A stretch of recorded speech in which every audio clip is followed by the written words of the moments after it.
can do everything through Him who gives me strength.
Kapag dumaan na sa suliranin o sa pagsubok ang isang tao, ang pinakakaraniwang nakikita senaryo is to give up.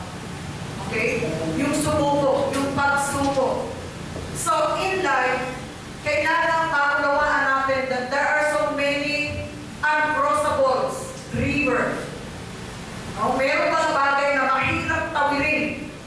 Tama po ba? At isa sa bagay na ito na aking nakita, magandang illustration, na ginawa ng Diyos ay mula sa aklat ni Joshua. Sa Joshua chapter 3, a Jordan River was about 1/4 wide at its narrowest. Yun yung pinakamaliit na bahagi. Maliit pa lang yun but ang sabi doon, it's about 1/4 wide at its narrowest point at about 2 miles wide at the broadest. Napakalawak ng river. And at that time, nung sila po ay inatasan ng Diyos na tumawid, napakalakas po yung tinatawag na torrent o yung current ng tubig, malakas yung flow. Kasi ang sabi nga, that is flood states. Okay? So it was impossible for the Israelites to cross over the Jordan River. So dito makikita po natin, even in our lives, there are some times na meron po tayong dapat tawirin. At minsan, hirap na hirap tayo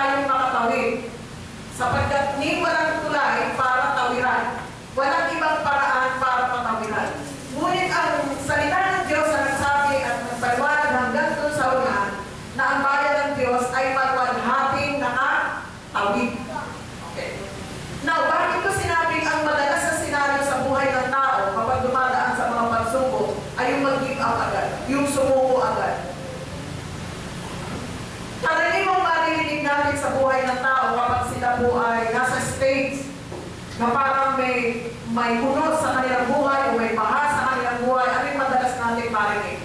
Sa counseling, ang madalas kong marinig is this: I don't know what to do. Hindi ko na po alam kung anong gagawin ko. Parang sinasabi natin, suko na ako, give up na ako, ayoko na. Yun yung madalas na maririnig natin. But doon yung salitang I don't know what to do is not the root problem. The root problem there is this.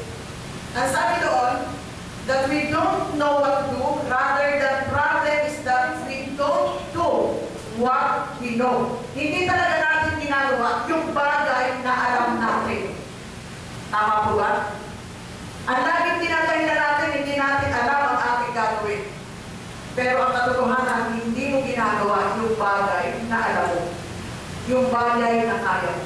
Kasi ang madalas, kapag tayo po ay na-discourage, kapag dumating yung time na gusto natin mag-give up, ang tingin natin sa sarili natin, wala na tayong kakayanan.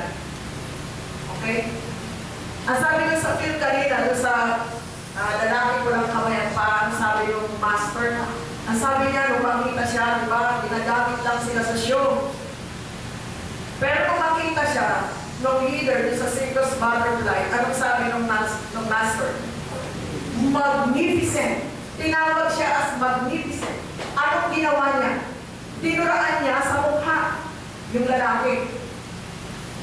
Kaya ano nangyari? Nabaliktad.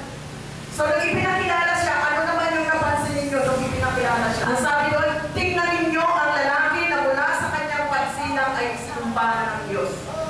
Even God has turned His back to this man. Naging tampulan ng tukso, tawanan. So, minsan kapag yung buhay natin, buhay pananampalataya ay dumaan sa ganong pagkakataon na minsan halos sumuko tayo. Ano po ang nangyayari? Nadidepress tayo, ang tendency, mag-give up tayo, ayawan na natin ang mabuhay. At hindi na tayo kayang papaniwalain kahit sabihin ng salita ng Diyos that you are magnificent. Parang pag sinabing magnificent, parang there is something beautiful in you, something unique, pero hindi natin kaya itong paniwalaan. Bakit? Nadadaig tayo ng mga suliranin na ating pinagdaraanan. Okay? Ang akala natin, ang sikat lang is yung malalakas na tao, mga tao may kakayanan, yung mga taong nakikita yung strength. Kaya nung ipakilala muli sa kanya yung group, sabi, look at them. They are full of vigor. They are alive. But look at you. A man who is cursed from birth. That even God turned His back. How would you say that? Anong sagot po ng pastor? Because you believe. So sa ating buhay, apektado pala tayo ng mga bagay na ating pinaniniwalaan. Kaya napakahalaga po na yung ating pananampalataya ay pagpugan sa salita ng Diyos. Kasi ang sabi sa Pilipos ni Apostol Pablo, I can do everything through Him who gives me strength. Okay? Merong nagbibigay at nagkakaloob sa atin ang lakas. Kaya magagawa natin ang lahat ng bagay dahil sa lakas na ipinagkakaloob ng Diyos. Okay? So, maaaring sa buhay natin, maraming tinatawag na uncrossable river. Maaaring minsan matindi ang alon, hindi mo alam kung saan ka tatawid. Wala rin provision na pwede magtayo ng tulay o another way para daanan mo. Dapat talaga na doon ka magdaan. So, minsan ipinahihintulot ito ng Diyos upang lalo natin maunawaan yung tunay na buhay na nakatago sa ating Panginoong Jesucristo. Amen po ba? So, I will give you the 3 vital principles on how to cross the uncrossable. Okay, first, it's clear. Having a heart to follow. Tayo bilang mga tao, ang dali-dali natin ma-discourage, ang dali-dali natin talunin ang mga suliranin. Tayo na minahal ng Diyos, tayo na alam natin bayan ng Diyos, pero minsan ay biktima tayo ng labis na paghihina, biktima tayo, kabilang tayo sa mga tao na ibig umayaw o bumitaw sa Panginoon. Tama po ba? Marami din mananampalataya ang gusto kumayaw na, umalis na sa pagiging Kristiyano. But the word of the Lord says, in Joshua chapter 3, verse 3, anong sabi doon? When you see the ark of the covenant of the Lord your God, and the priests who are Levites carrying it, you are to move out from your positions and follow it. Ano daw po yung susundan? Yung Ark of the Covenant. Kapag nakita niyo yung Ark of the Covenant, yun ang inyong susundan. Sino ang nagdadala nito? Yung mga priest. Yun lang yung gagawin ninyo. Susundan ninyo yung Ark of the Covenant. Ano ba yung Ark of the Covenant? Ang sabi sa verse 6 and 11, Joshua said to the priest, take up the Ark of the Covenant and pass on ahead of the people. So yung Ark of the Covenant na yun was ahead of them, symbolizing that God is always going with His people. Ibig sabihin, God is leading His people. Okay? And then in verse 11, see, the Ark of the Covenant of the Lord of all the earth will go into the Jordan ahead of you. Asa naman yung Ark of the Covenant? Andun siya sa middle ng Jordan River. It symbolizes the presence of the Lord in the midst of difficulties. So, ibig sabihin, in the midst of crisis, in the midst of difficulties, God is there with His people. So, sa ating buhay pananampalataya, dapat nauunawaan natin na ang Diyos ang ating kasama-sama. Ang Diyos ang nasa unahan natin. Kung lumagay man tayo doon sa gitna ng pagsubok, naroon pa rin ang Diyos. It means that the Lord is our rear guard. Siya talaga yung umaalalay sa atin. Siya talaga yung tumutulong sa atin. All we need to do is to have a heart to follow. Kaya ang sabi, pag nakita niyo yung Ark of the Covenant, yun lang yung susundin. Simple-simple yung instruction na ibinigay po kay Joshua. Tama? Bakit po? The Ark symbolized the presence of God. Ibig sabihin, sa anumang sitwasyon, kasama mo ang Diyos. Kaya tunay yung sinabi that God is with us. Kung paano sumama sa panahon ni Joshua ang Diyos, dahil din sumasama ang Diyos sa ating panahon. Hindi niya tayo iniiwan, hindi niya tayo pinababayaan kahit sa gitna ng mga ulos. Kahit sa gitna na marami tayong dapat tawirin sa buhay na ito. Maging doon sa gitna ng pinakamahirap na bahagi ng ating buhay, kasama natin ang Diyos. He is ahead of us. Tama? Yun yung sinabi. Another one is having the faith to believe. Nung sabihin ng master, sabi, you are cursed. You are a curse from birth. Nung tanongin niya, bakit mo nasabi yun? Because you believe. Ibig sabihin, yung ating paniniwala ay merong malaking bahagi at maiaambag sa ating pagkatao kung paano tayo ay magiging matatag. Ang akala natin matatag ay mga malalaki ang muscles, mabibilog ang mga muscles, sa kapag hinawakan mo ang titigas. Ano sabi ng bata, I want to be like that man, strong man, but not like him. Gusto natin maging matatag. Pero ano po ang dapat natin gawin? Kailangan maniwala ka. Minsan sinasabi ng mundo sa atin, you are cursed from birth. Alam mo na ikaw ay anak ng Diyos. Tama? Alam mo na ikaw ay kasamang iniingatan ng Diyos. Anong tawag niya sa mga mananampalataya? Chosen treasure. Mamahaling hiyas, iniingatan ng Diyos. Walang mamahaling hiyas na patapon-tapon lang. So, ibig sabihin, kapag tayo na kay Kristo, iniingatan kang kasama ng Diyos. Amen po ba? Mahalaga ka sa mata ng Dos. All you have to do is believe. Yung po yung sinasabi ng salita ng Diyos. Kaya tingnan po natin yung response ni Joshua. It was not up to Joshua to invent a way of crossing. He did not come up with a military manual of how to cross the uncrossable river or call his commanders together and form a river crossing committee. Wala kayong mababasa sa Joshua chapter 3 o sa mga sumunod pang kabanata na nagtatag ng grupo si Joshua o isang committee at nag-usap-usap kung paano nila tatawin yung Jordan River. Wala rin kayong makikita na nakipag-negotiate si Joshua sa Diyos. Alam niyo ba minsan, we're in danger kapag tayo po ay nakikipag-negotiate sa Diyos. Minsan kapag nakipag-negotiate tayo, ang dami-dami natin ipinagkakako sa Diyos. Pero most of the time, nagkakaroon po tayo ng faith. Hindi natin na isasagawa kung ano ang ating ipinangako. Kaya sabi doon sa pangalawa, it wasn't up to him to negotiate the moment of the crossing. Okay. Hindi niya sinabi sa Diyos, okay, God, hindi ba pwedeng paupain muna natin yung baha? Hindi ba pwedeng gumawa ka muna ng bridge bago kami makatawid?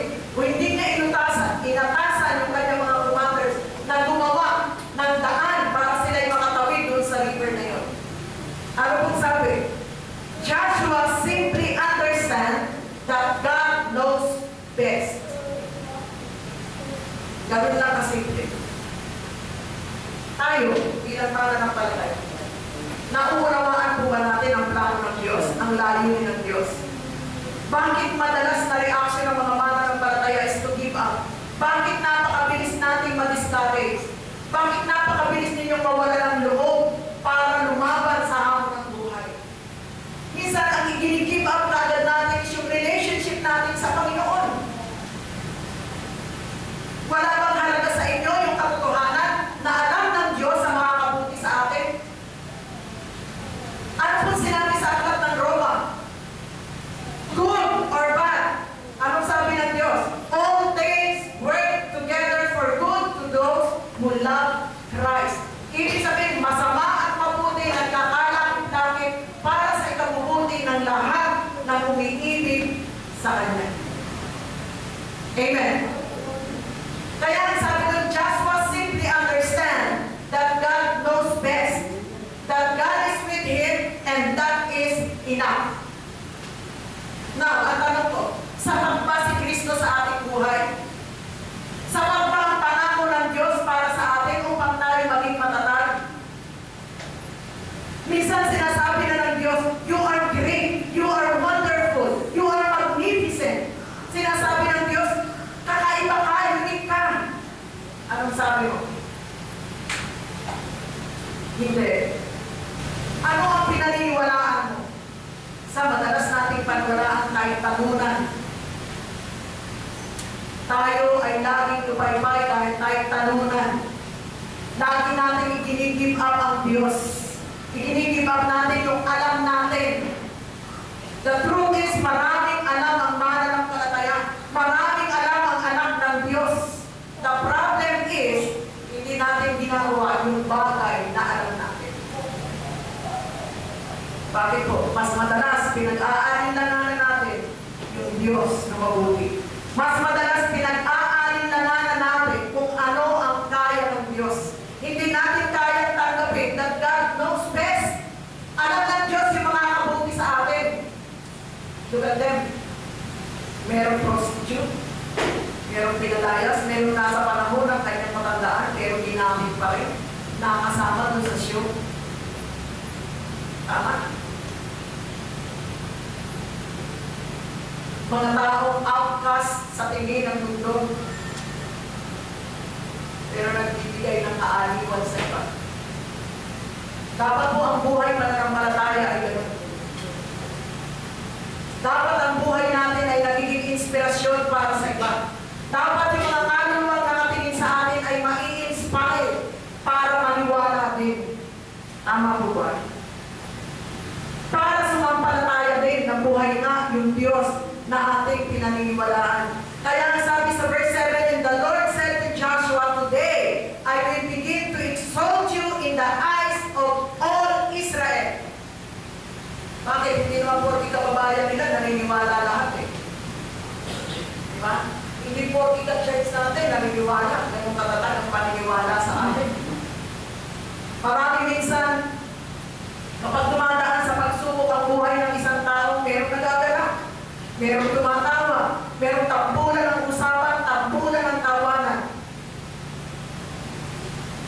Anong gagawin mo? Mag-withdraw ka, nag-iisa ka sa isang sulok.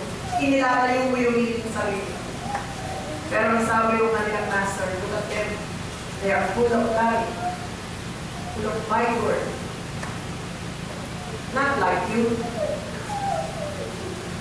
So, hindi rin po ibig ng Diyos na gano'n ang mangyari sa atin. Yung bata, hinahanap niya, asan yung butterfly? Anong sabi yung kanyang nanay? Andyan lang yan. Darating yung araw na lalabas ang isang magandang paru-paro. Nasaan siya? Nasa loob ng kupon. At yung mga panahon na nasa loob ng kupon, yung caterpillar, ni wala siyang nasisinagang iwanan. And sometimes we are like that. Bago tayo maging malaya, bago tayo makalipad, bago tayo maging magandang paru-paro, tumataan tayo minsan sa kupon. Sa panahon na kung saan ay madilim at halos wala tayong makitang liwanag. Bakit po? Tinuturuan tayo ng Diyos na manalig. Tinuturuan tayo ng Diyos na matutong tingnan yung kagandahan na sa kabila ng kadiliman may liwanag at yun ay si Kristo na aking Panginoon. Amen?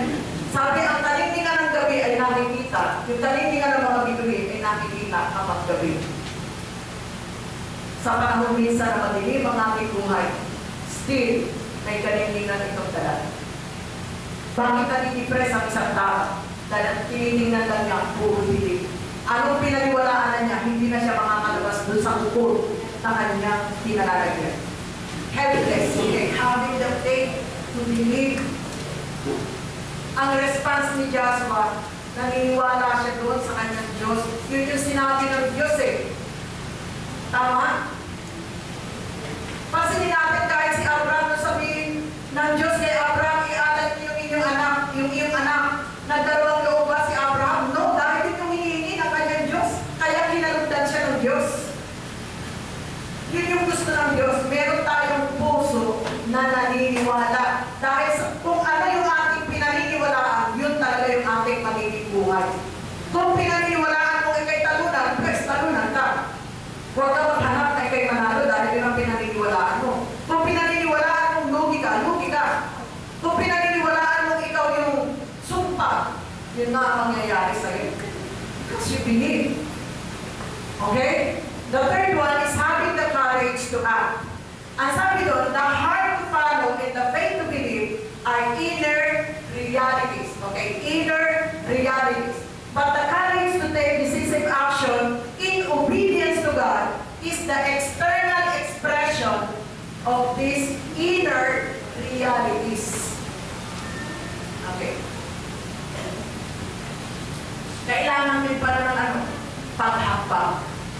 For example, sinabi mo meron kang sakit. Ngayon, meron nag-share sa'yo about sa pagpapagaling ng Diyos. Naniwala ka. Hihinto ka ba doon sa paniniwala lang? Hindi. You need to act. Tingnan natin yung mga account sa Biblia. Kapag sinabi ni Jesus Christ, you are healed. Ang lawak ng senaryo, nung ibig sabihin ng salitang you are healed. Kapag sinabi ito ng Panginoon, iisa lang ang ibig niyang sabihin, tinatawad ka sa iyong kasalanan. At kapag napatawad ka sa iyong kasalanan, kalakip ang kagalingan.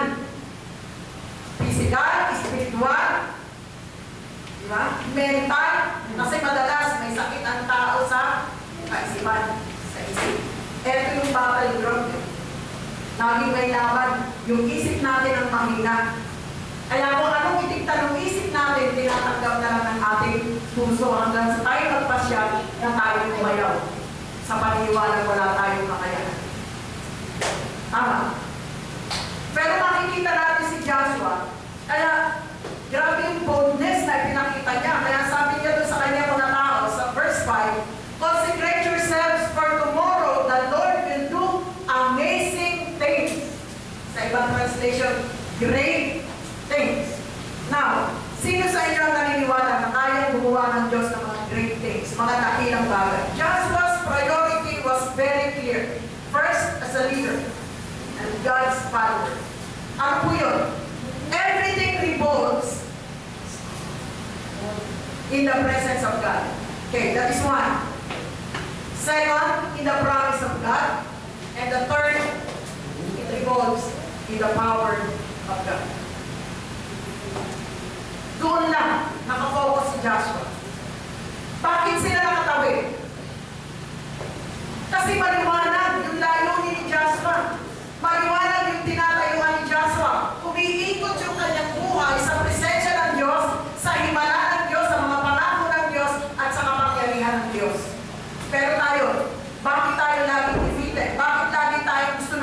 sumuko. I-give up ang lahat ng bagay. Sometimes, kahit asawa natin, kahit ang bilis, i-give up. Tama? Anak natin, ang bilis natin i-give up. Ano lagi natin katwira? Bahala siya, gusto niya mapakakang, bahala siya sa buhay. Ganon. Para tayo namimigay lang ng laruan sa kaaway.